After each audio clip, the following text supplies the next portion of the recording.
RCN. Le son de la différence. Bonjour et bienvenue sur Grand Écran. Et oui, c'est enfin la rentrée. Et c'est la rentrée cinématographique. Très content de vous retrouver donc pour cette nouvelle saison au sein de RCN. Et avec moi, j'ai Sébastien. Comment tu vas, Sébastien ? Très très bien. Et toi, Roland ? Ça va plutôt parfaitement. Et on a également Jonathan. Comment tu vas, Jonathan ? Ça va très bien. Content d'être de retour pour la rentrée. Parfait, ouais. Et comme pour à chaque rentrée, donc on va revenir un peu sur les films qui sont sortis donc cet été et les films qu'il fallait voir et ne pas voir. Parce que ne pas voir, il y en a quand même toujours, il faut quand même le signaler. Je n'ai pas envie d'avoir une certaine langue de bois, surtout quand je vois un film comme En eau très trouble de Ben Wheatley, le réalisateur de Kid List, ou de High Rise, l'adaptation aussi de Ballard avec bon vieux Tom Hiddleston. On avait parlé pendant l'émission sur Cronenberg en disant que c'était pas bien. Ah oui. Alors un autre troupe, qu'est-ce que ça donne du coup ? Tu rajoutes Jason Statham et un mégalodon et pouf, voilà. Non, ouais, voilà, donc c'est la suite, hein, donc parce que ce film En eau très trouble, donc le titre original c'est The Meg 2, hein, parce que le précédent donc c'était En eau trouble, donc là c'est En eau très trouble. Ouais, j'espère qu'il y aura ni en VO ni en VF, ils se sont fait chier pour le titre. Voilà, et j'espère qu'il y aura donc un troisième En eau très très trouble. J'espère qu'il y aura un quatrième En eau super trouble et peut-être un cinquième En eau hyper trouble. Et peut-être qu'un jour ou l'autre, ils vont découvrir le terme abysse et là, ils vont faire oula et on peut continuer. Le dernier volet, l'eau opaque. L'eau opaque, voilà. En eau très opaque. L'histoire, c'est quoi donc ? C'est tout simple. C'est pas facile la vie de Jason Statham et ses potes dans leur objectif d'explorer les profondeurs de l'océan. Surtout si on rajoute des mégalodons et des bandits à la solde des méchantes corporations polluantes. Donc voilà. Qu'est-ce que je peux dire de plus ? C'est l'un des gros problèmes de ce film. Non, mais totalement. Il n'y a pas grand chose à dire, hein, parce que pour le coup, en fait, on peut même pas. Enfin, c'est même pas une bonne séance de cinéma où vous allez vous marrer avec vos potes ni rien. On n'est même pas sur la qualité nanardesque à grand budget. Non, on est malheureusement dans un pauvre blockbuster sino-américain sans aucune saveur. C'est trop premier degré les trois quarts du temps pour en faire une comédie. Donc les blagues sont d'ailleurs insupportables la plupart du temps et pas assez nanar dans sa volonté de rester sérieux dans son intrigue. Il faudra donc attendre la fin pour voir quelque chose de très très con, on va dire, de la part du personnage principal, donc ce bon vieux Statham qui découvre une pale d'hélico et rencontre un mégalodon, il se dit pourquoi pas. Sinon, je trouve que la connerie est quand même maintenue par Ben Wheatley tout du long, avec notamment cette histoire invraisemblable entre les gros méchants capitalistes occidentaux qui veulent exploiter les richesses du sous-sol sous-marin, sous-entendu donc appartenant bien évidemment à la Chine, hein, donc il ne faut pas trop en parler. Sous-entendu donc que forcément... C'est un film politique. Là, voilà, il y a cet aspect politique. un petit peu, attention, ça rigole pas. Et on a l'impression qu'en fait, ce sous-entendu dans cette intrigue, malheureusement empêche d'accepter la crasse, enfin la bêtise assez crasse du film en fait. Donc on se retrouve sur un film pourri et avec du recyclage à foison. Donc Ben Wheatley va citer ou peut-être même plutôt rendre hommage, mais je pense qu'il est en train de copier donc Peur Bleue, Jurassic Park, Abyss, etc., mais bien évidemment de façon naze. Qu'est-ce que je peux dire de plus ? The Meg 2, c'est plutôt ou moins 3 minutes de plaisir pour 1h50 d'attente. Et ça, je parle d'aucune relation sexuelle de ces personnes qu'il y a sur la table. Voilà. Alors non, effectivement. Quelle rentrée, il l'a préparé tout l'été. Super, à la semaine prochaine, hein, on parlera donc on va te laisser tout seul. En parlant de tout seul, Tom Cruise contre le reste du monde, parce qu'il est de retour. Il a été de retour donc cet été avec son Mission Impossible Dead Reckoning Part 1, parce que le Part 2 sort en 2024, est toujours réalisé par ce bon vieux Christopher McQuarrie qui suit indéniablement Tom Cruise main dans la main. Oui, donc c'est le 7, je crois. Je crois. Il faut faire les comptes. Je suis le plus 7. Tout à fait sûr. Et c'est le troisième de ce réal-là. sera le 8e.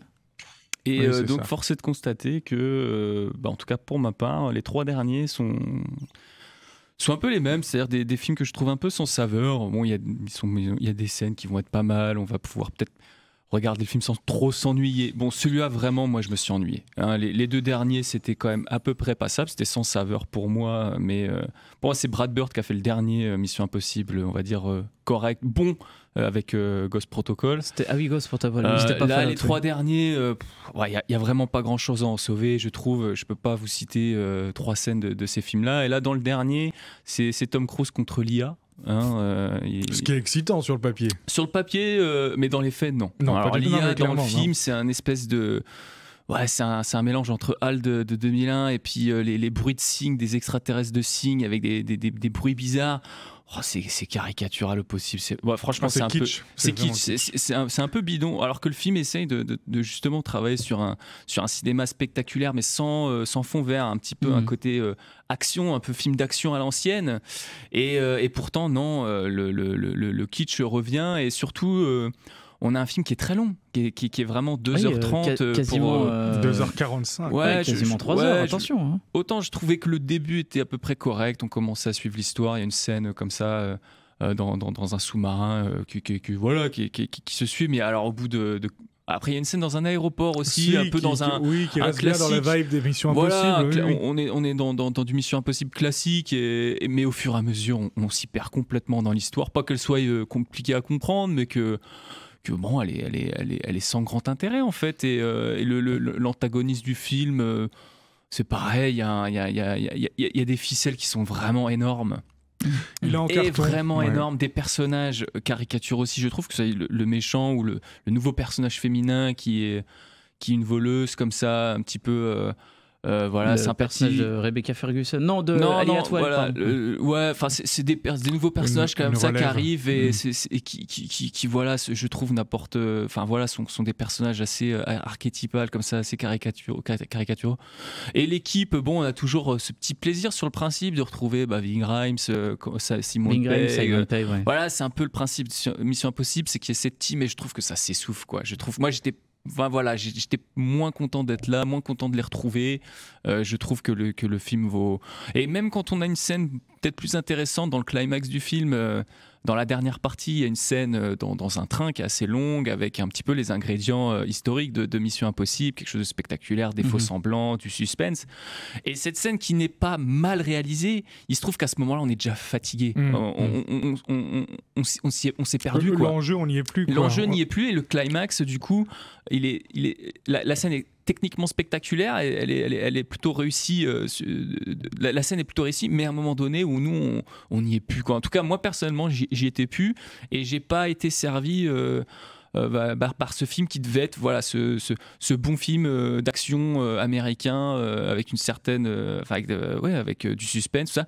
Là j'ai pas été transporté. Non, j'ai pas été servi. J'attendais vraiment mieux et je trouve que ce réal qui a fait ces 3 derniers, faudra peut-être un petit peu mettre un petit coup de bouche, changer les choses, parce que les 4 premiers Missions Impossibles avec Tom Cruise, je trouve qu'ils sont inégaux, mais il y avait toujours quand même quelque chose, une petite patte, un truc qui appartenait à son réal, quelque chose qui voilà, il y a John Woo qui met des colombes partout, il y a De Palma qui fait ses trucs. De Palma, voilà, c'est pas forcément des grands films, mais il y avait quand même quelque chose à retenir de ces films que là dans les 3 derniers, moi j'ai rien à... En fait, j'en tire rien quoi. C'est un réalisateur assez impersonnel en fait, Macquarie, sans être mauvaise langue envers ce réalisateur.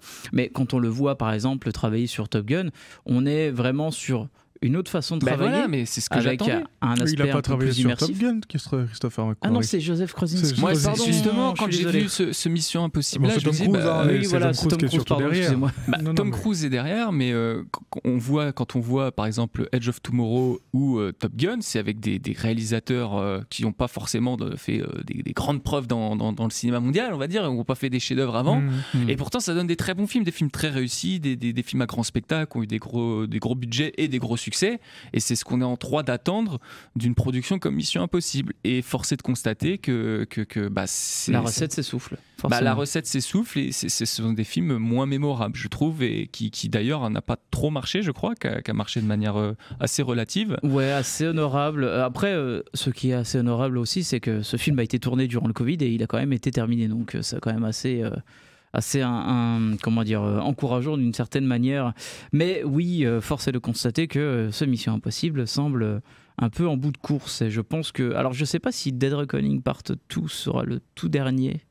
Ou s'ils préparent un autre, je non, ne quand sais bien pas. même ils nous font croire que ce sera le dernier, ce sera pas le dernier. Voilà. De toute façon, c'est le genre de franchise qui, même si ça marche moins bien, Il y a ramène toujours quand une même du porte monde ouverte l'été. pour la suite. Voilà. Tu peux lever des budgets avec un nom comme ça. Et donc, autant Fast and Furious, ils ont vraiment dit au départ que ça devait être les deux derniers de partie, puis finalement non. Finalement, il y aura peut-être un troisième. Oui, voilà. non, mais qui continue, il n'y a pas de problème. Mais là, je crois que ça n'a jamais été explicité clairement que ce serait les derniers Missions Impossibles. C'est simplement que c'est en deux parties, comme c'est une mode qui revient maintenant. Pourquoi faire beaucoup de recettes avec un film quand on pourrait faire beaucoup de recettes avec deux films? Et du coup, on est... Non, mais je parlais de Fast and Furious, c'est pas anodin, parce que c'est aussi le film qui souffre du même problème, c'est-à-dire de le vouloir faire en deux parties qui durent des plombes. Et qui mais il y a un truc qui s'essouffle, qui s'étire, il y a un manque de rythme évident, et puis des enjeux qui, moi, fonctionnent à la limite si tu fais un seul film, même s'il dure 2h43, si tu le fais en un seul film resserré, bon, bah t'as ton enjeu qui est sur un fil narratif tendu et puis ça tient, quoi, tu vois. Là, ça se disperse beaucoup, quoi. Mais je dirais même que les franchises hollywoodiennes deviennent anthropomorphes, en fait, c'est qu'elles se bouffent sur elles-mêmes, en fait. Donc à force, ça devient. C'est le même problème que le dernier Spider-Man aussi, en animation, tu vois. Il y a un moment donné. La fin qui arrive comme ça, un peu de nulle part, comme un cheveu dans la soupe. Non, puis combien de choses à enlever, quoi, dans le film. C'est assez aberrant, quoi. Enfin, oui. Alors, donc, avant de faire cette première pause, on va revenir également sur le film de Greta Gerwig, qui est le plus gros carton de l'année. Le Barbie, donc, avec Margot Robbie, Ryan Gosling et compagnie derrière le projet. Derrière le projet de Mattel, quand même bien de le rappeler. Ça reste Mattel, attention. Mattel. C'est gentil Mattel. Voilà, c'est la partie 1 de la guerre de l'été, on va dire, entre Oppenheimer et Barbie. Donc Barbie arrive, effectivement, et là encore aujourd'hui, il ramasse encore plein d'argent en recettes. Ça va vraiment devenir le plus gros succès de l'année. Pour le moment, je vois pas trop ce qui pourrait le rattraper. Alors, on est Greta Gerwig, cinéaste figure de cinéma indépendant américain qui a beaucoup travaillé en collaboration avec Noah Baumbach, donc voilà, c'est ce cinéma indépendant new-yorkais qui arrive pour réaliser un film Barbie. Quand même, la curiosité était de mise, quoi. C'est vrai. Déjà d'avoir un film Barbie en 2023, c'est quand même curieux, quoi. Et puis que ce soit Greta Gerwig qui le réalise, voilà. Et encore, c'est un projet qui date depuis très longtemps, parce qu'en fait, Mattel avait signé un partenariat avec Universal pour faire un film Barbie. Ça date depuis 2009. Ça a été des projets qui ont été modifiés, rechangés au fur et à mesure des années. Il y a normalement, mais il y avait même un projet qui était développé avec Amy Schumer dans le rôle d'une Barbie qui était rejetée par le monde des Barbie pour rentrer dans le monde humain. Ça a été annulé, ils ont continué à garder la licence pour faire autre chose. Et entre-temps, donc, est arrivé Greta Gerwig et aussi Margot Robbie qui a porté le projet derrière tout ça. Oui, qui est le coproduit aussi. Non, mais c'est même étonnant qu'on n'ait pas eu de film en live action en Barbie dans les années 80. Je veux dire, c'est Barbie, quoi. Et donc, il arrive aujourd'hui. Et autant dire tout de suite que Greta Gerwig met les gros moyens pour son film Barbie, c'est-à-dire qu'au niveau décor, ça envoie, quoi. Le film démarre. Petit budget de 145 millions. Ouais, 145 millions, mais bien sûr, mais c'est Mattel derrière qui met le paquet. Toujours avoir en tête, c'est Mattel quand même. Je pense que c'est même important dans la lecture du film, quoi. Mais le fait est que voilà, le film commence et on arrive à Barbieland et on se dit ah oui, d'accord, c'est du vrai décor devant nous. C'est des couleurs pétaradentes de partout. On assiste au réveil de Barbie où là, Greta Gerwig se fait plaisir au niveau de la mise en scène. Je dis ah ouais, pourquoi pas, carrément. Et puis le film continue et puis Barbie va arriver dans le monde, notre monde à nous, le monde réel, et arrive une des idées les plus drôles du film de Ken qui découvre le patriarcat, quoi, et va ramener le patriarcat à Barbieland. Voilà. Pour moi, c'était vraiment la meilleure vanne du film.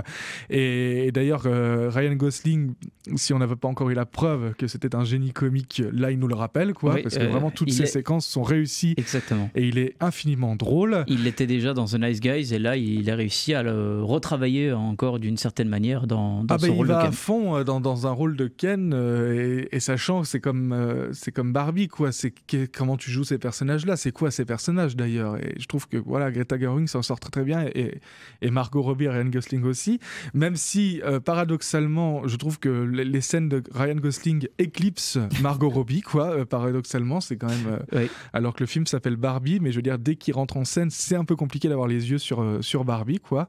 Mais voilà, alors le film est loin d'être dénué de défauts. C'est-à-dire que si je prends par exemple le film va absolument mettre en scène une critique de l'entreprise Mattel avec Will Ferrell, c'est raté de bout en bout. Enfin, je trouve il y a rien trop gentil en fait. Ouais, il y a rien de drôle. Il y a aucune véritable critique du consumérisme et du développement en fait derrière cette marque et derrière la culture du jouet en plus d'ailleurs.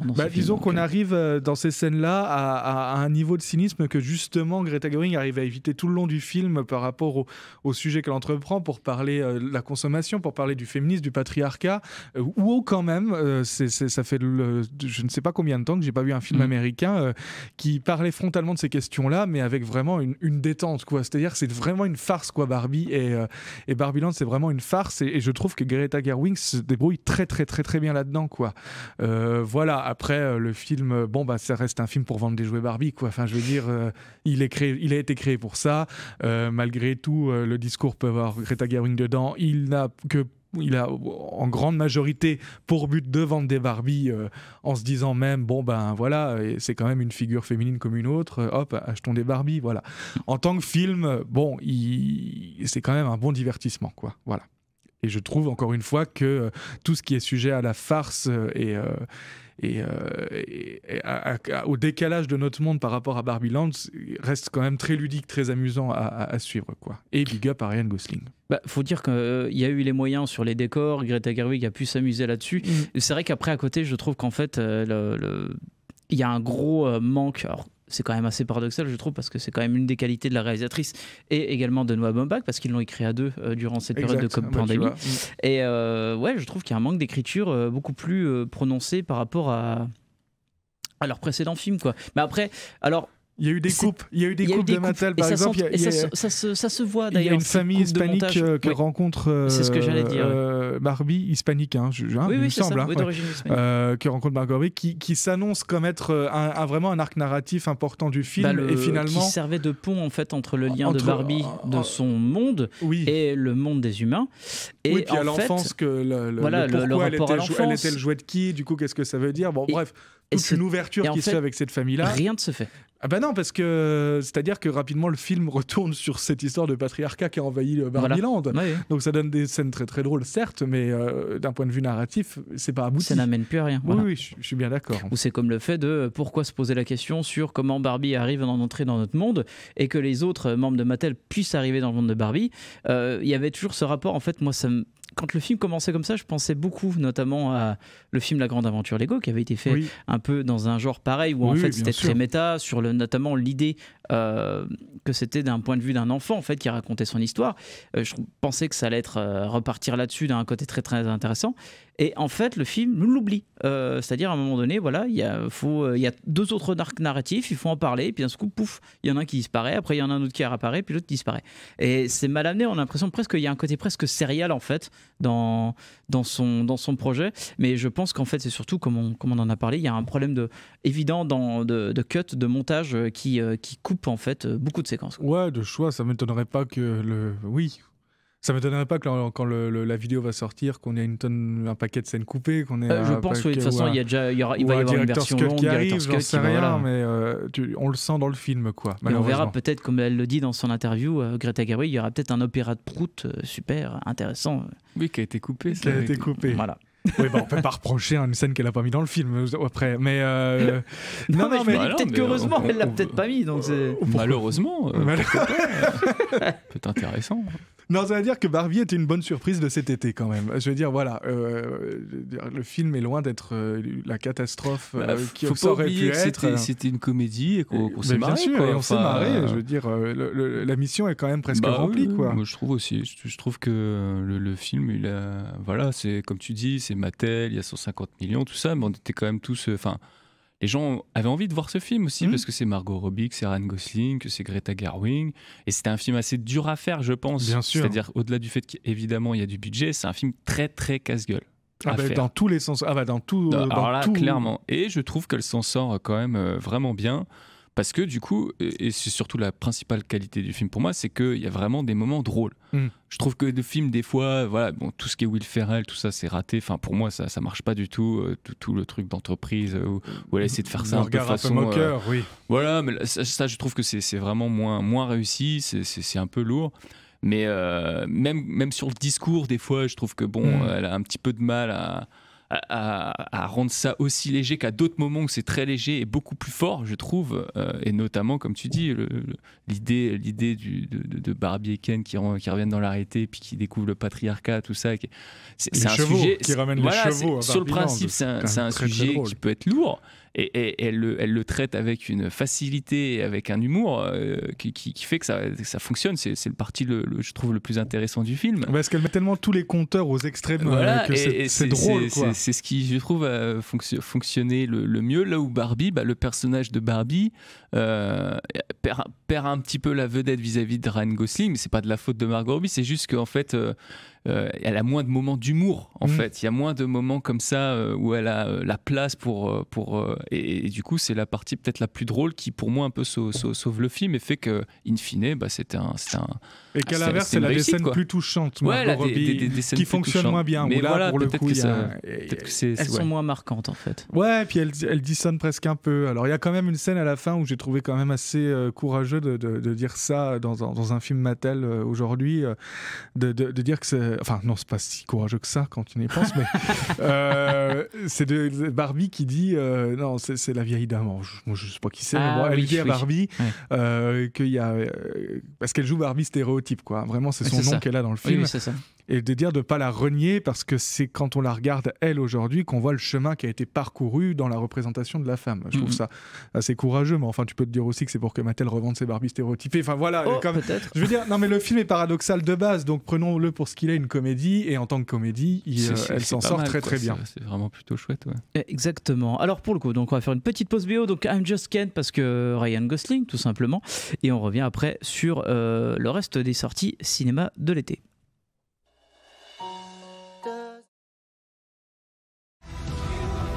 Et voilà, avec ces jolis synthétiseurs, bien évidemment les années 80 Barbie. Ça se voit un peu d'ailleurs le style années 80, notamment dans les décors, dans les costumes. Il y a une grosse inspiration de cette période-là. Et on va changer du tout au tout quand même, parce que là on va parler d'un film beaucoup plus sérieux et qui est, je pense, d'ailleurs l'un des films de l'été, voire l'un des films de l'année. Et je ne pensais pas le dire avant un bon moment, mais c'est une palme d'or complètement méritée. Ah, je croyais que c'était Hypnotique, pardon. Non. Hors compétition, monsieur, attention, à Cannes, hors compétition. C'est vrai qu'il était à Cannes, oui. Donc, Anatomie d'une chute de Justine Triet. N'est-ce pas, Joe ? Oui, donc 4e film de Justine Triet, qui a eu la Palme d'Or. Bon, on n'a pas vu tous les films, mais c'est une belle Palme d'Or. Très très belle. Le film pour moi pour l'instant de l'année. Donc le film raconte commence par une première scène très réussie avec donc une étudiante qui interviewe Sarah. C'est Sandra Müller, l'actrice, son personnage, je sais plus comment il s'appelle. Et donc le mari met le son, met 50 Cent en fond. On sent bien qu'il y a un malaise dans cette famille. Le gamin, la version musicale, la version instrumentale. Qui ne devait pas être la chanson utilisée d'ailleurs. J'y reviendrai après. Et donc le gamin va faire une balade, le gamin qui est aveugle, il revient et puis son père est mort. Donc le film commence sur ça, on va savoir que tout le monde le sait déjà, mais ça va être un film un peu de procès qui va revenir sur ce qui s'est passé, ce qu'on n'a pas vu, puisque nous on était avec l'enfant, avec son chien à ce moment-là. Et je trouve que c'est vraiment un film de procès très réussi. Je trouve que le travail de Justine Triet, dont j'avais simplement vu Victoria, qui était vraiment aussi une bonne surprise, un film réussi où il y avait aussi un procès, il y avait aussi, on sent que c'est un thème, que c'est un sujet. D'ailleurs, elle le dit en interview, c'est un thème qui l'intéresse beaucoup. Je trouve qu'il y a vraiment une ampleur supplémentaire dans ce film-là.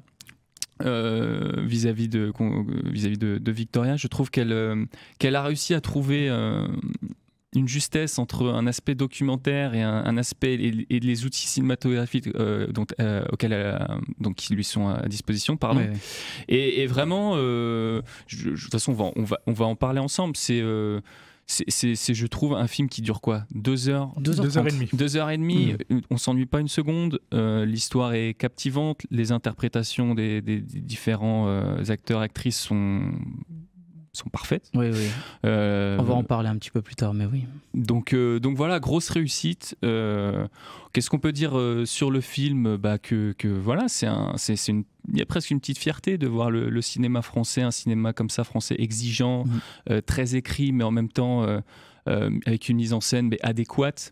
Et ce qui est assez drôle et paradoxal, c'est que juste avant, donc on parlait de Barbie, donc où on a l'association du couple Greta Gerwig Noah Baumbach.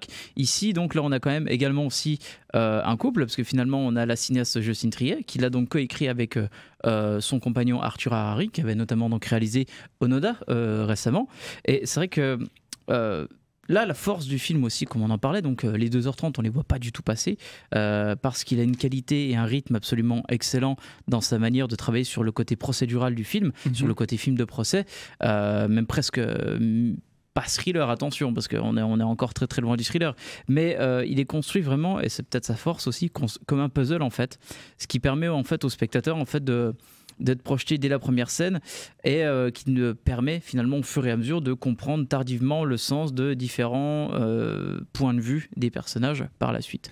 Elle le dit, c'est son film le plus écrit, c'est-à-dire dans le sens où ils l'ont écrit pendant le confinement, donc c'était un peu contraint du coup de rester à cette phase d'écriture, de ressortir encore des versions. Et paradoxalement, ce qu'elle a essayé de faire quand elle s'est retrouvée sur le tournage, c'est qu'elle a essayé de gommer cet aspect trop écrit du film. C'est-à-dire qu'elle a tenté de laisser un peu plus de place à la spontanéité sur le tournage, sentant que ce projet-là, qu'elle avait beaucoup plus écrit, peut-être lui échappait un peu plus ou restait peut-être un peu trop froid. Et elle a vraiment insisté sur le tournage, sur l'imprévu, sur ce que les acteurs pouvaient, en multipliant les prix, sur ce que les acteurs et actrices pouvaient proposer. Et c'est un des paradoxes du film, puisque ça touche un peu à sa méthode. On sent qu'il y a quelque chose dans sa méthode qui évolue, et les références un peu dont elle parle, c'est le film de... il y a le film de Otto Preminger, Anatomie d'un meurtre. C'est celui-là, où tout se passe en procès, mais on est sur quelque chose de très technique. Et aussi le film de Wiseman, donc Fred Wiseman, le documentariste qui filme les institutions américaines, qui fait des projets incroyables de 10 heures, et dont un film sur la justice, sur les comparaisons immédiates. Et je trouve que ça se ressent dans son film et dans l'approche qu'elle tente de donner entre à la fois une précision et une spontanéité, et c'est pas anodin qu'elle fait à la fois appel à des acteurs très établis, voire acteurs de théâtre, acteurs comme Sandra Müller, pardon, et en même temps des non professionnels. Il y a toujours une espèce de bataille de lutte entre ce que peut donner de mieux ces deux choses, quoi. Et au final, le cocktail est assez explosif, assez incroyable, quoi. Donc voilà, moi j'ai vraiment beaucoup apprécié ce film, et c'est pour moi pour l'instant le film de l'année. Donc, en tout cas avec les plus beaux personnages de cette année, quoi. Et ce que moi je trouve incroyable dans ce film, c'est que c'est la première fois que je vois un film un film de procès où l'enjeu de coupable ou pas n'est pas important pour moi, quoi. C'est-à-dire c'est pas tant la révélation du procès qui est importante que justement cette dissection de 2h30 du couple. Et même le gamin qui découvre les secrets des parents aussi. Alors le gamin, il est là, ce personnage est là pour nous guider, quoi. Et c'est une espèce de phare au milieu de tout ça, ce gamin. C'est pas pour rien qu'il est aveugle. Et qu'il est aveugle aussi, c'est une des idées brillantes du film. Et d'ailleurs, un gamin incroyable, l'acteur. Oui, l'acteur Milo Machado, en fait. Il est formidable de bout en bout, quoi. Je sais vraiment la meilleure carrière, ou le meilleur, s'il n'a pas envie de faire carrière d'ailleurs. Mais et Sandra Müller, quoi, aussi. Je veux dire qu'il y a une actrice qu'on a déjà vue dans Tony Hardman, qui avait déjà également joué avec Justine Triet dans Sibylle. Qui avait joué dans Sibylle un plus petit rôle. Mais en tout cas, là, elle est sur le devant et c'est une actrice mais incroyable. Hein. C'est-à-dire qu'elle est vraiment trouble, mais pas encore une fois, on ne parle pas de thriller. Voilà, on parle vraiment. On la connaît et tout, mais au fur et à mesure du film, on arrive à se poser des questions, quoi, sur qu'est-ce que c'était ce couple vraiment. Et je trouve qu'elle arrive à vraiment jouer une espèce de trouble comme ça, tout en parlant différentes langues. Enfin, c'est vraiment une performance incroyable. Voilà, chaque personnage est très très bien écrit. Swan Arlo, pareil, dans le rôle de l'avocat de la défense. Oui, Samuel Tace qui joue son mari, qui est très bien aussi. Le procureur qui est un acteur de la région qui joue le procureur général, mince. Je sais plus son nom, mais qui est très très très bon. L'avocat général. Oui, l'avocat Antoine général. Reynard. Antoine Reynard, merci. Ça aurait été con de ne pas le mentionner, il est du coin. Mais qui est formidable aussi. Bref, c'est vraiment 2h30 qu'on ne voit pas passer, comme a dit Joe. Et c'est vrai. Et puis surtout, je trouve que le film a un discours sur le couple, sur qu'est-ce que c'est de vivre en couple, de rapport homme-femme, que je ne pensais pas retrouver une intelligence de propos comme ça dans un film aujourd'hui, quoi. Et avec Justine Triet qui, jusqu'au bout, va être inventive et millimétrée dans sa mise en scène. Je veux dire, la séquence de début, j'y repense encore régulièrement, c'est une masterclass, quoi. Vraiment, cette introduction de tous les personnages. Et puis il y a plusieurs grands moments de bravoure comme ça vers la fin du film. Il y a une séquence de flashback. On va pas spoil, mais ouais. Mais de toute façon, il n'y a pas grand chose à spoiler. Comme c'est pas. Je pourrais vous dire, est-ce qu'elle est coupable ou pas à la fin? On s'en fout en fait. Ce qui est important, à la fin, voilà, c'était ça. Ce qui est vraiment, c'est vraiment comment on va mettre la vie de ce couple et ses dérèglements ou pas face à une opinion publique, face à des gens qui vont en discuter pendant 2h30. Et le projet est déjà fascinant de base. Dans certaines discussions, notamment avec l'enfant, donc Daniel, et la représentante de la justice qui est là pour... la juge non, celle qui est embauchée par la justice pour empêcher... pas le psychiatre, c'est, je crois que... elle est missionnée par l'État pour faire en sorte qu'en dehors du procès, la mère et le fils, la belle-mère, parce que c'est pas sa mère, c'est important aussi dans le film, ne discutent pas en dehors du procès. Oui. Mais tu sens que c'est très informé, c'est-à-dire que Arthur Harry et Justine Triet ont vraiment se sont penchés sur le système judiciaire français, parce que le film a des choses aussi à dire sur comment fonctionne notre système judiciaire. Enfin, vraiment, il y a plein de choses qui sont analysées. Moi, j'ai très envie de le revoir pour justement aller choper tous ces petits détails que j'ai sûrement pas dû voir au premier visionnage, et comment, une fois qu'on a été un peu mis au courant de toutes ces petites choses, cette déliquescence du couple, de revoir des images et de dire oui, d'accord. Voilà, ce qui est fort avec ce film, c'est qu'on sent qu'il y a eu beaucoup de recherches de la part de Justine Triet, et même aussi d'une certaine manière d'Harari à l'écriture. Mais c'est vrai que Triet, en fait, elle s'est dite d'ailleurs fascinée par l'affaire Amanda Knox, qui est en fait donc une histoire d'une auteure militante et journaliste américaine qui a été emprisonnée donc pendant près de 4 ans en Italie à la suite de sa condamnation en 2007 pour le meurtre de Meredith Kashner, qui était une camarade d'un programme d'échange linguistique qui partageait son appartement, en fait. Et en fait, elle a été donc notamment acquittée par la Cour suprême de cassation en Italie, et il y avait beaucoup notamment de rebondissements d'une certaine manière, parce que c'est vrai qu'il y avait tellement de points de vue différents possibles dans cette histoire-là, que je pense que forcément ça a inspiré le couple à travers cette histoire. Et ce qui intéressait beaucoup la cinéaste surtout, c'était sur le travail notamment du juge des libertés. Et elle le dit elle-même, elle est devenue incollable du juge des libertés grâce à la complicité d'un ami avocat et cinéphile. Et c'est vrai que s'inspire en fait, ça a totalement en fait... galvaniser ce film de procès, et notamment qui s'inspirait de beaucoup d'histoires de documentaires criminels d'une certaine manière. Et je trouve que la force aussi à travers ce film, c'est sa sobriété dans sa mise en scène, qui reste et qui approuve en fait et qui renforce tous les points de vue de chaque personnage, qui arrive à laisser respirer tous les personnages, à laisser l'écriture faire son ensemble, et surtout à laisser une interprétation magnifique. C'est vrai que Sandra Hüller, pareil même Milo Machado, mais c'est vrai que Sandra Hüller, c'est vrai que quand on y repense, c'est un peu rageant de ne pas voir finalement qu'elle a eu un prix d'interprétation à Cannes, mais la règle veut que chaque film, chaque production a uniquement un prix et pas plusieurs. Oui. Donc voilà. Oui. C'est comme ça, on va pas revenir sur le Festival de Cannes, je veux dire, on en parle assez dans l'année, mais non, surtout que là, voilà, très belle je pense qu'elle a eu la palme, elle a eu la Palme d'Or, et puis elle est aussi dans le Jonathan Glazer qui a eu le Grand Prix, enfin, ça va, je veux dire, c'est pas mission accomplie. Voilà. En tout cas, voilà, à voir, parce qu'il est encore en salle en ce moment, Anatomie d'une chute, donc c'est un succès, c'est une bonne chose. Si les 2h30 vous font peur, vous en faites pas, vraiment, ça passe vraiment bien. Contrairement à Mission Impossible, elle prend le temps. Le film dure un certain temps, mais pour la bonne raison. Et si vous avez un timing assez court, je pense qu'il est malheureusement plus en salle, mais il y avait donc le Yannick de Quentin Dupieux. Film du bah oui, si, je crois qu'il est encore en salle. Il est encore en salle.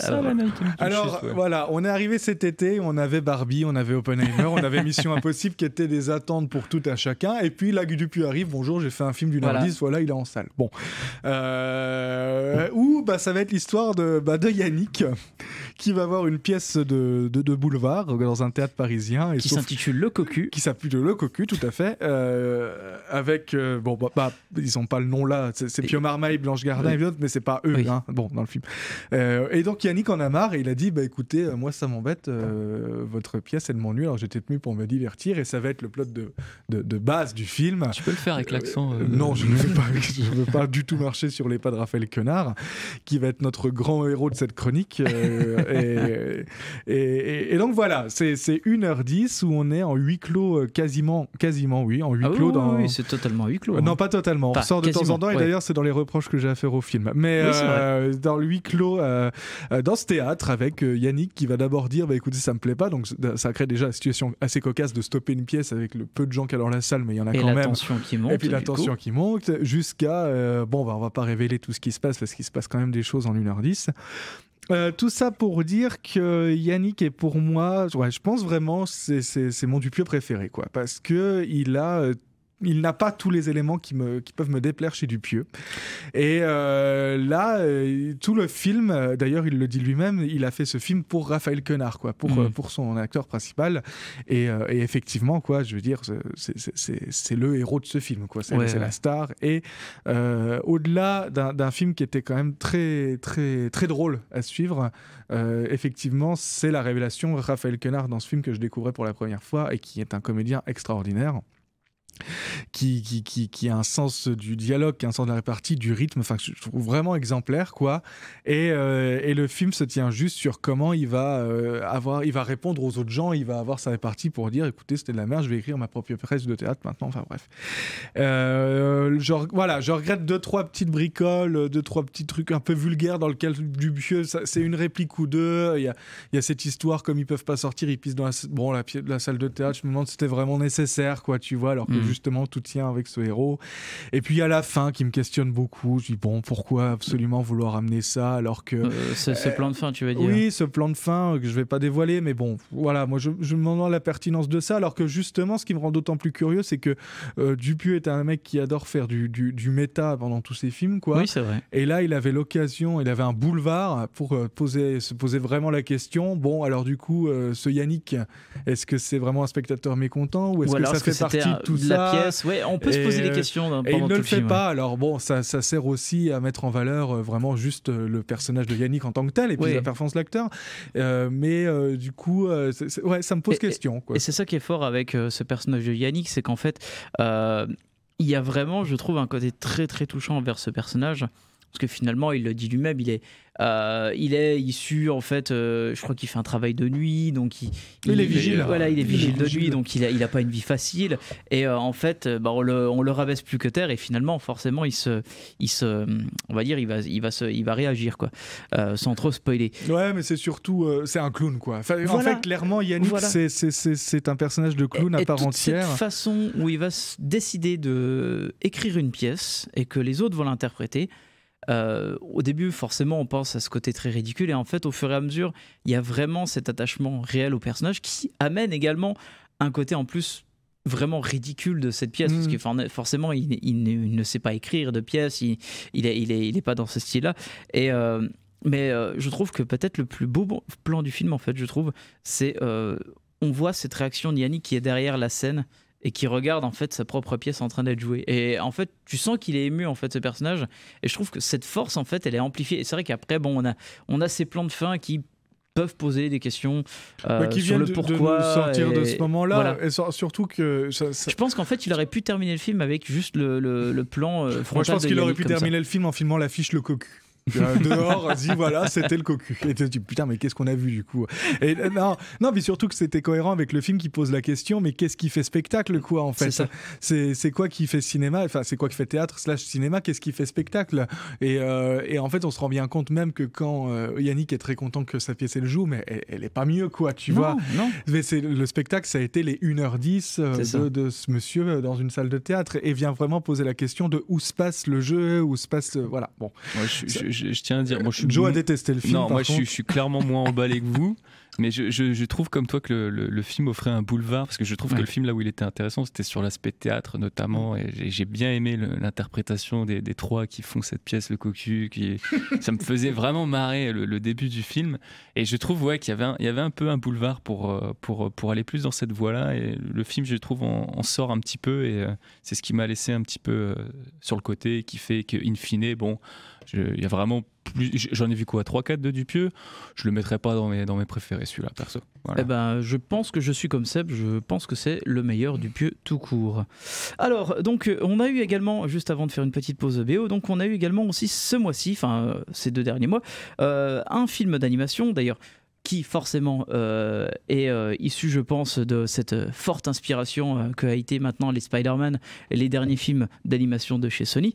On a eu donc le Ninja Turtles Teenage Years. Alors ça, c'est le titre français, parce que bien évidemment, le titre original, c'est Teenage Mutant Ninja Turtles Mutant Mayhem, le film de Jeff Rowe, donc film d'animation. Donc qui a été donc produit cette fois-ci pour le marché, on va dire, américain et plutôt adolescent d'une certaine manière, notamment produit par Seth Rogen. L'histoire, donc, c'est quoi? C'est donc forcément, on retrouve donc les Tortues Ninja habituelles, donc Leonardo, Michelangelo, Raphaël et Donatello, qui après des années cachées loin des humains, ils entreprennent donc de gagner le cœur des New-Yorkais et d'être acceptés comme de simples adolescents. Leur nouvel ami, donc April O'Neil, les aide à s'attaquer à un mystérieux syndicat du crime. Voilà, c'est en gros guillemets le plot de base dans cette histoire-là. Je trouve que la force du film, forcément, c'est sa forme. Il a une DA absolument magnifique qui lorgne forcément ce que je disais plus tôt sur ce qu'on avait vu notamment avec les Spider-Verse, mais aussi un peu récemment il y a eu le Chapeauté 2 et je trouve que là le film s'en sort également avec brio parce qu'il garde quand même une propre personnalité très très chère à ce qu'a été les Tortues Ninja dans les différentes itérations qu'on avait vues, que ce soit en animation, en série télé ou au cinéma ou autre. Chaque personnage, même les humains d'ailleurs, sont très soignés parce qu'ils ont vraiment tous des gueules en fait. Ils sont pas très uniformes l'un comme l'autre. On n'est pas comme dans des, on va dire, comme dans des personnages non jouables dans des jeux vidéo de monde ouvert. C'est vraiment des personnages qui sont très très personnalisés les uns les autres et ça c'est vraiment bien parce que même des petits détails comme ça de New-Yorkais qui se baladent en arrière-plan, on voit vraiment un travail de recherche plutôt prononcé et ça c'est vraiment cool. Et d'ailleurs en parlant du New York, on voit un New York assez poisseux, sombre qui finalement paraît en assez décalage avec l'humour qu'essaye de mettre un peu le film aussi, parce qu'il y a un humour assez léger, assez, on va dire assez grand public d'une certaine manière, parce que ça veut quand même un peu parler avec tout le monde, même s'il y a quand même des petites références par-ci par-là. Et en parlant de références, forcément, en termes de culture pop, culture hip-hop et compagnie, le film est blindé à foison, un peu trop même, malheureusement. C'est ce qui fait l'un des problèmes du film, parce que finalement la forme c'est bien, mais le fond, c'est là où ça sonne assez creux en fait. Rowe il peine à donner et à créer des scènes convaincantes, je trouve, en termes d'émotion, ce qui est dommageable. Parce que finalement, on a envie de s'attacher au personnage-là, mais on n'a pas. Si on enlève finalement le procédé de licence, on n'a pas grand-chose à tenir sous la dent. Je trouve aussi un petit point intéressant, ça reste l'ambiance musicale. C'est vrai que forcément, comme je l'ai dit, on est blindé par de musique pop et hip-hop qui saupoudre malheureusement peut-être un peu trop le film. Ça donne quand même, ça redonne un peu le blason originel et très new-yorkais en fait à travers ce film. Et aussi je trouve que finalement la BO de Trent Reznor et Atticus Ross arrive à vraiment s'imprégner de cet univers tout en gardant une propre personnalité, une certaine originalité que je ne pensais pas ressentir dans cette musique-là. C'est leur meilleur album depuis The Downward Spiral, quoi. Peut-être pas quand même. Ah merde, non, peut-être pas déconner non plus. C'est le meilleur Nine Inch Nails depuis quoi 90, c'est ça? Non, déconne pas. Non mais voilà, ça reste un petit film à voir. Je trouve que c'est pas non plus une catastrophe non plus. Je m'attendais à largement pire et finalement, ça reste, on va dire, le film du samedi matin sans plus, quoi. Enfin, Et après, il a pas cette volonté de faire plus non plus, quoi. Il a vraiment d'être mieux. Il a pas la. Il se dit non, je ferai pas mieux. Quand de Seth Rogen, ça m'étonne pas. Oui, voilà, pas de souci, c'est ça, mais c'est bien. Non, je m'attendais à pire en fait. Voilà, c'est ça le truc. Ok. Oui, c'est vrai que ça sentait un peu le réchauffé d'un Spider-Man. Ça sentait vraiment la redite sur plusieurs aspects qui ont déjà été véhiculés, que ça soit forcément à travers cette licence ou même dans d'autres films. Et l'animation s'en sort plutôt bien. Ça, c'est vrai que la direction artistique, il n'y a rien à redire dessus. La forme, c'est un petit peu plus c'est plutôt bien, mais le fond, forcément, c'est un petit peu plus compliqué. Mais mieux que ceux de Michael Bay, produit par Michael Bay. Oui, ça c'est... On avance, quoi. Mais disons qu'il n'y a pas un Michelangelo qui est un peu bizarre et on a l'impression qu'il pourrait faire partie de MeToo. Donc là c'est bon, on va faire une petite pause bio, donc issue de la bande-annonce de TMNT, un morceau issu de Reznor et Atticus Ross.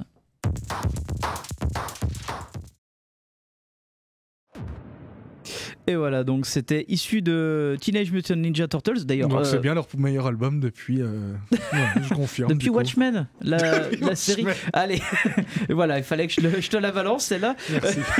Allez, la suite. Non, mais voilà, juste pour terminer un petit peu là-dessus, j'ai oublié de le dire, mais je trouve qu'il y a un vrai travail très soigné sur les doublages, notamment sur la VO, parce que j'ai vu le film en VO, notamment sur les jeunes ados. Il y a vraiment un travail très très bien fait là-dessus. Et d'ailleurs, on retrouve même encore Seth Rogen dans le rôle de Bebop et de Rocksteady, c'est John Cena. Donc, en parlant de travail bien fait. Là. Voilà, comme on disait en off, c'est un peu le Raphaël Quenard américain. On va donc aller un peu vite parce que malheureusement on est un petit peu en retard. Il fallait quand même le dire. Là, on a eu aussi d'autres films très contrastés, bien évidemment, notamment le Hypnotique de Robert Rodriguez. Oh, bah, ça entre deux, c'était sympa. Voilà. Je veux dire, on va pas s'attarder dessus. C'était sympa. Bah non, mais comment dire, Hypnotique, comme tu l'as dit, c'est un film qu'on a déterré des années 2000, on l'a fait en 2023. Bon, si t'as une nostalgie des années 2000, tu passes un bon moment, quoi. Oui, voilà. C'est totalement ça, parce que la première base de scénario a été écrite en 2002. Et en fait, ça fait depuis novembre 2019 que le projet avait été confirmé. Et du coup, avec le Covid, il a été retardé. Et du coup, c'est Ben Affleck qui a joué le rôle principal avec 3 jeux d'expression faciale, ce qui est plutôt un record quand on repense à Paycheck de John Woo. Bah ouais, c'est généreux, non, en vrai, ça va. Non, est-ce que c'est mieux que Paycheck? Est-ce que c'est mieux que Paycheck? Non, mais pour faire un pont sur le prochain, on va parler, c'est mieux qu'Inception quand même, le Hypnotique. Je veux dire, sur la même base, il arrive à faire un truc plus honnête qu'Inception quand même. Oui, c'est vrai qu'au moins, il ne prend pas pour des cons. Mais non, mais il se prend pas pour ce qu'il a, c'est-à-dire que le film est un film de Robert Rodriguez de bout en bout, quoi. Et à un moment donné, ça va être con comme la lune. Tu le sais de base, depuis le début. Je sais pas comment il prendrait ça, Robert Rodriguez. Il le prendrait bien, il le sait. On parle d'un mec, on lui demande de faire un bonus sur son DVD, il fait une recette de tacos. Pardon, je me dis qu'est-ce qu'il en a à foutre de ce con. Mais c'est vrai, c'est dans quel DVD qui fait. C'est dans Sin City. Non mais merde quoi. Bon, Hypnotique, en vrai, on y allait on va se voir un bon nanar, et en vrai, c'était un bon nanar. Ah bah, il te sort des révélations et des éléments qui sont complètement invraisemblables. Il y avait un twist dans le film qui sont complètement pétés à chaque fois, mais Ben Affleck qui recherche sa fille, mais en fait, il y a des maîtres hypnotiseurs qui arrivent à te faire changer en un autre mec d'un coup, genre en zombie, tu vois, ou autre. Et en fait, il découvre que finalement, tout ça, c'était une société secrète qui gérait ça, et qu'en fait, lui, il est hypnotisé pour rechercher. J'ai pas tout retenu. C'est très compliqué, mais je veux dire, pour pas grand-chose, mais voilà, c'est-à-dire que le film, non, quand on disait que c'était vraiment des années 2000, il a une vibe années 2000 à fond, quoi, ce film. En fait, il a un côté généreux, alors qu'en fait, tout le projet, on se demande en fait comment le sortir en 2023 en fait. Il a 20 ans de retard. C'est ça, l'anomalie elle est là, c'est qu'il sort aujourd'hui quoi. Je pense qu'il aurait sorti en 2000, il serait sorti, bon on aurait fait oui c'était quand même pas ouf effectivement, mais il serait passé plus inaperçu. Là tu te dis hors compétition à Cannes en séance de minuit, Hypnotique de Robert Rodriguez. De voir le logo.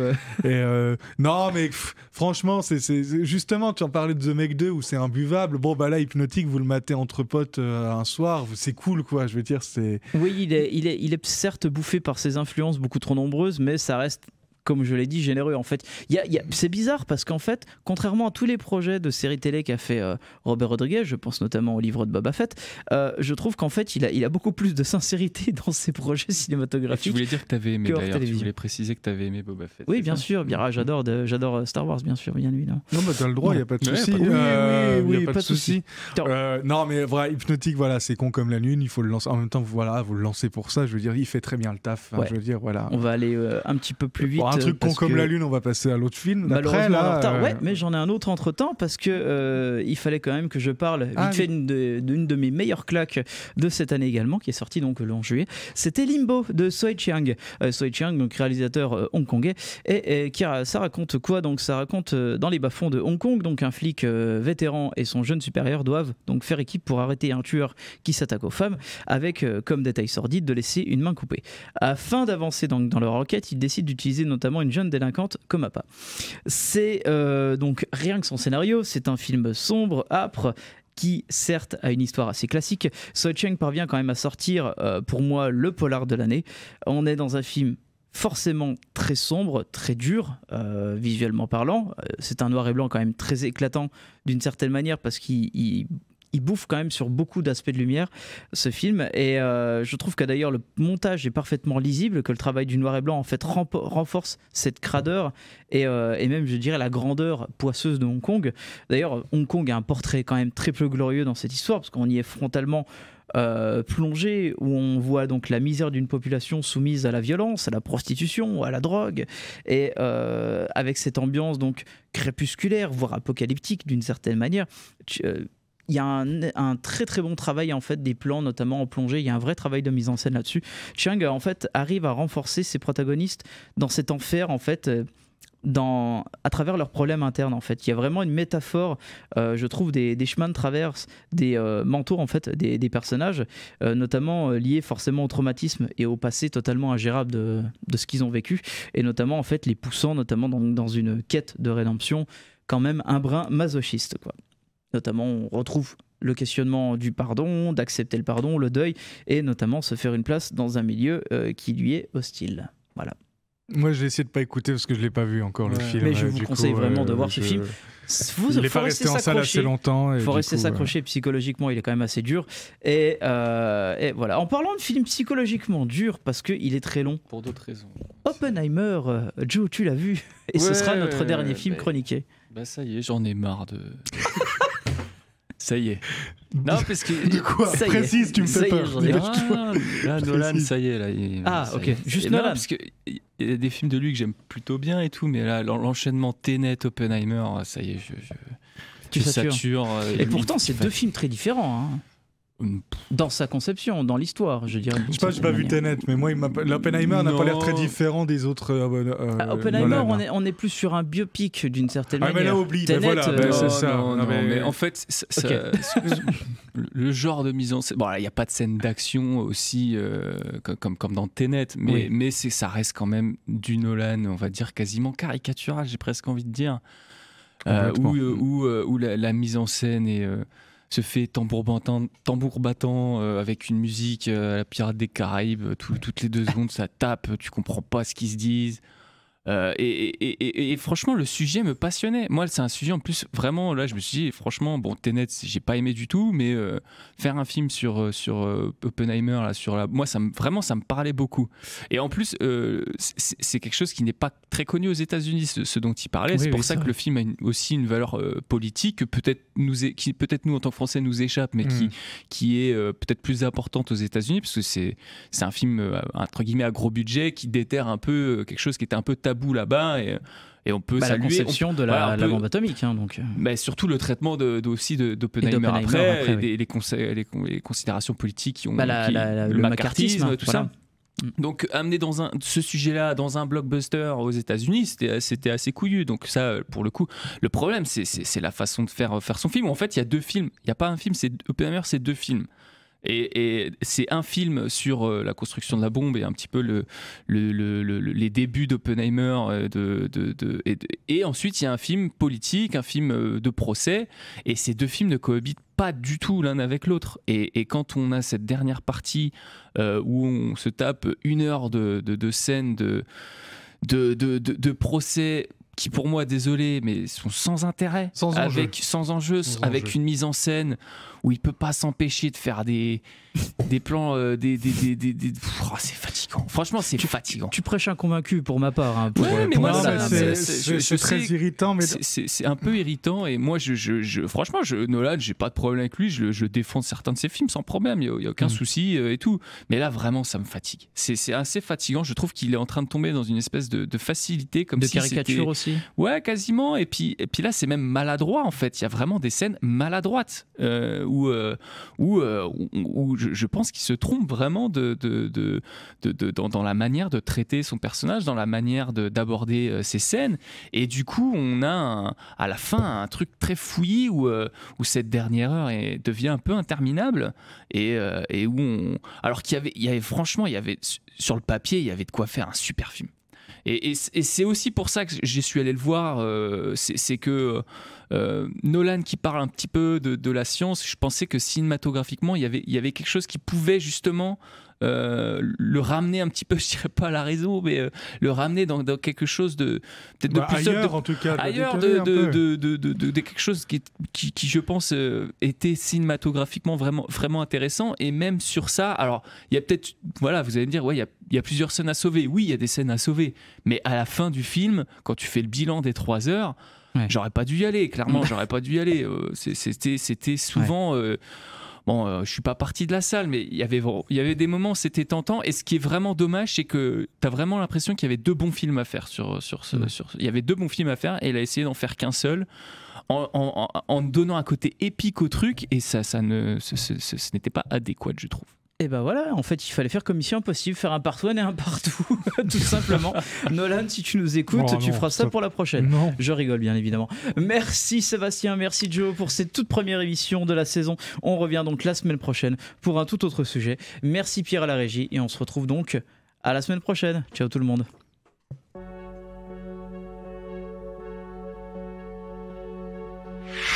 RCN, www.rcn-radio.org